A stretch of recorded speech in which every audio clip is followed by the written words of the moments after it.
In front of me is Xiaomi Redmi Note 12 Pro Plus, and today I would like to show you how you can rename it. First of all, go into settings. Now tap on About Phone at the top and choose Device Name section next to Storage. Finally, you can type in wherever you wish to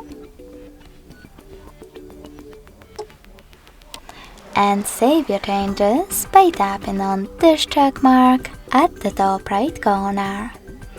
If you want to discard them though, select X at the top left one. I will go with saving though. So when I click, as you can see, name of my Redmi has changed. Thanks so much for watching. If you enjoyed this video, smash that like button, comment and subscribe. Bye!